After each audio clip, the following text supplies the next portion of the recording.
ಎಲ್ಲರಿಗೂ ನಮಸ್ಕಾರ ಸ್ನೇಹಿತರೆ.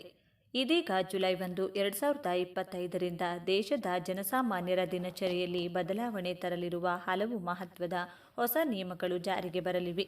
ಕೇಂದ್ರ ಮತ್ತು ರಾಜ್ಯ ಸರ್ಕಾರಗಳು ಹಣಕಾಸು, ರೈಲ್ವೆ, ಟೆಲಿಕಾಂ, ಆಸ್ತಿ ನಿರ್ವಹಣೆ ಹಾಗೂ ಸಾರ್ವಜನಿಕ ಸೇವೆಗಳಿಗೆ ಸಂಬಂಧಿಸಿದಂತೆ ನವೀನ ನಿಯಮಾವಳಿಗಳನ್ನು ಜಾರಿಗೆ ತರಲು ನಿರ್ಧರಿಸಿವೆ. ಈ ನಿಯಮಗಳ ಉದ್ದೇಶ ಜನಸಾಧಾರಣೆಗೆ ಉತ್ತಮ ಸೇವೆ, ಪಾರದರ್ಶಕತೆ, ಡಿಜಿಟಲೀಕರಣ ಮತ್ತು ಪ್ರಕ್ರಿಯೆಗಳನ್ನು ಸರಳಗೊಳಿಸುವುದಾಗಿದೆ. ಹಾಗಿದ್ರೆ ಜುಲೈ 1, 2025ರಿಂದ ಯಾವೆಲ್ಲ ಬದಲಾವಣೆಗಳಾಗಲಿವೆ ಎಂಬ ಸಂಪೂರ್ಣ ಮಾಹಿತಿಯನ್ನು ನೋಡೋಣ ಬನ್ನಿ. ಹೌದು, ಜುಲೈ 1, 2025ರಿಂದ ದೇಶದಾದ್ಯಂತ ವಿವಿಧ ಕ್ಷೇತ್ರಗಳಲ್ಲಿ ಹಲವು ಮಹತ್ವದ ಹೊಸ ನಿಯಮಗಳು ಜಾರಿಗೆ ಬರುವುದಾಗಿದೆ. ಕೇಂದ್ರ ಸರ್ಕಾರ ಮತ್ತು ಸಂಬಂಧಿತ ಇಲಾಖೆಗಳ ಈ ಹೊಸ ಕ್ರಮಗಳು ಸಾಮಾನ್ಯ ಪ್ರಜೆಗಳ ದಿನನಿತ್ಯದ ಜೀವನಕ್ಕೆ ನೇರವಾಗಿ ಸಂಬಂಧಿಸುತ್ತವೆ.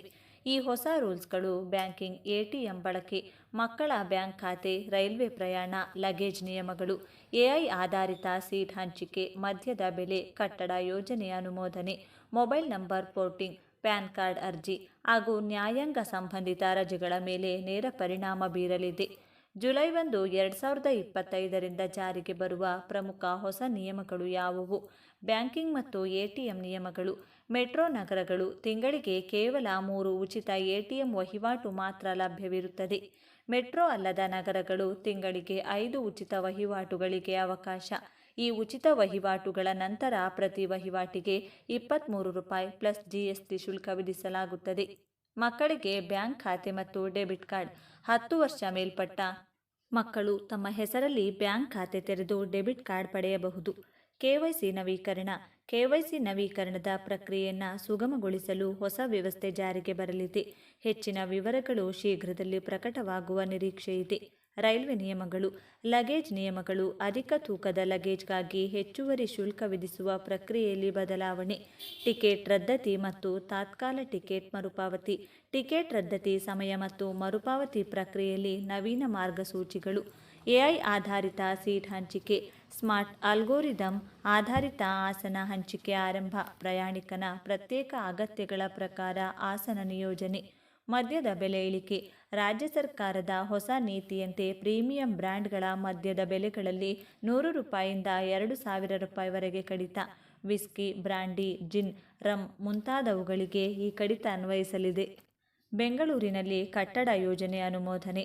ಜುಲೈ 1ರಿಂದ ಬೆಂಗಳೂರು ನಗರದಲ್ಲಿ ಕಟ್ಟಡ ಯೋಜನೆ ಅನುಮೋದನೆಗೆ ಈ ಖಾತಾ ಅಥವಾ ಇಪಿಐಡಿ ಸಂಖ್ಯೆ ಕಡ್ಡಾಯವಾಗಿರುತ್ತದೆ.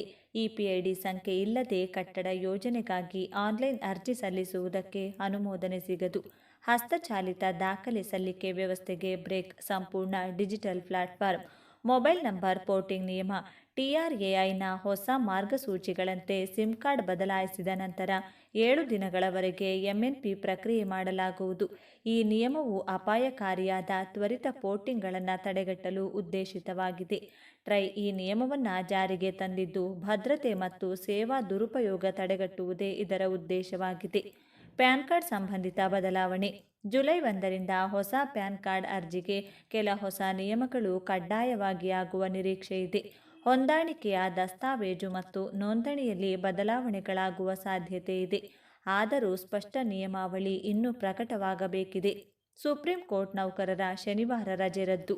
ಜುಲೈ 14, 2024ರಿಂದಲೇ ಜಾರಿಗೆ ಬಂದ ಈ ನಿಯಮದ ಪ್ರಕಾರ 2ನೇ ಮತ್ತು 4ನೇ ಶನಿವಾರ ರಜೆ ರದ್ದು. ಶನಿವಾರ ಹಾಗೂ ಭಾನುವಾರದ ದಿನಗಳನ್ನು ಕೆಲಸದ ದಿನಗಳ ಪಟ್ಟಿಗೆ ಸೇರಿಸಲಾಗಿದೆ. ಈ ನಿಯಮ ಕೇವಲ ಸುಪ್ರೀಂ ಕೋರ್ಟ್ ಕಚೇರಿ ಸಿಬ್ಬಂದಿಗೆ ಮಾತ್ರ ಅನ್ವಯಿಸುತ್ತದೆ. ಇತರ ಕೇಂದ್ರ ಸರ್ಕಾರಿ ನೌಕರರಿಗೆ ಅನ್ವಯಿಸುವುದಿಲ್ಲ. ಒಟ್ಟಾರೆಯಾಗಿ ಜುಲೈ 1, 2025ರಿಂದ ಜಾರಿಗೆ ಬರುವ ಈ ಹೊಸ ನಿಯಮಗಳು ಸಾಮಾನ್ಯ ಜನರ ಬ್ಯಾಂಕಿಂಗ್, ಪ್ರಯಾಣ, ಮಾಲೀಕತ್ವದ ದಾಖಲೆ, ಮದ್ಯದ ಖರೀದಿ, ಮೊಬೈಲ್ ಸೇವೆಗಳಂಥ ಅನೇಕ ಕ್ಷೇತ್ರಗಳಲ್ಲಿ ನೇರ ಪ್ರಭಾವ ಬೀರುತ್ತವೆ. ಈ ನಿಯಮಗಳನ್ನು ತಿಳಿದುಕೊಂಡು ಅಗತ್ಯವಾದಲ್ಲಿ ನಿಮ್ಮ ದಾಖಲೆಗಳನ್ನು ನವೀಕರಿಸುವುದು, ಬ್ಯಾಂಕ್ ಮತ್ತು ರೈಲ್ವೆ ಸೇವೆಗಳಲ್ಲಿ ಬದಲಾವಣೆಗಳನ್ನು ಗಮನಿಸುವುದು ಅವಶ್ಯಕ. ಪ್ರಜೆಗಳು ತಮ್ಮ ಹಣಕಾಸು, ಪ್ರಯಾಣ, ದೈನಂದಿನ ಸೇವೆಗಳು ಮತ್ತು ಕಾನೂನು ಸಂಬಂಧಿತ ಕಾರ್ಯಗಳಲ್ಲಿ ಈ ನಿಯಮಗಳಿಗೆ ಅನುಗುಣವಾಗಿ ಸಿದ್ಧತೆ ಮಾಡಿಕೊಳ್ಳುವುದು ಅಗತ್ಯ.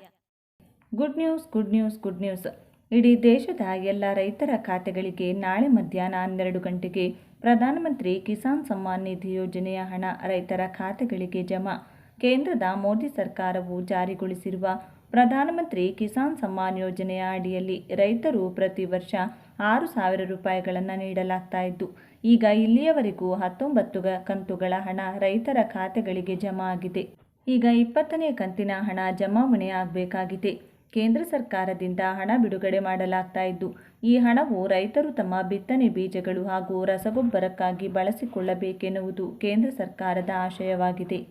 ಈಗ ರಾಜ್ಯದಲ್ಲಿ ಮತ್ತು ಇಡೀ ದೇಶದಲ್ಲಿ ಮುಂಗಾರು ಪ್ರವೇಶಿಸಿದ್ದು, ರೈತರು ತಮ್ಮ ತಮ್ಮ ಜಮೀನುಗಳಲ್ಲಿ ಕೃಷಿ ಕೆಲಸದಲ್ಲಿ ಬ್ಯುಸಿಯಾಗಿದ್ದಾರೆ.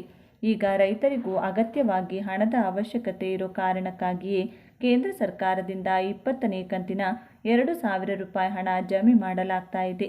ಆದರೆ ಹಣ ಪಡೆದುಕೊಳ್ತಾ ಇರೋ ಪ್ರತಿಯೊಬ್ಬ ರೈತರು ಕೂಡ ತಪ್ಪದೇ ಈ ಕೆಲಸ ಮಾಡುವುದು ಕಡ್ಡಾಯವಾಗಿದೆ. ಇಲ್ಲಾಂದರೆ ನಿಮ್ಮ ಬ್ಯಾಂಕ್ ಖಾತೆಗೆ ಈ 20ನೇ ಕಂತಿನ ಹಣ ಜಮಾವಣೆ ಆಗಲ್ಲ. ಪ್ರತಿಯೊಬ್ಬ ರೈತರು ಕೂಡ ತಪ್ಪದೇ ವಿಡಿಯೋವನ್ನು ಎಲ್ಲಿಯೂ ಕೂಡ ಸ್ಕಿಪ್ ಮಾಡದೆ ಕೊನೆವರೆಗೂ ನೋಡಿ.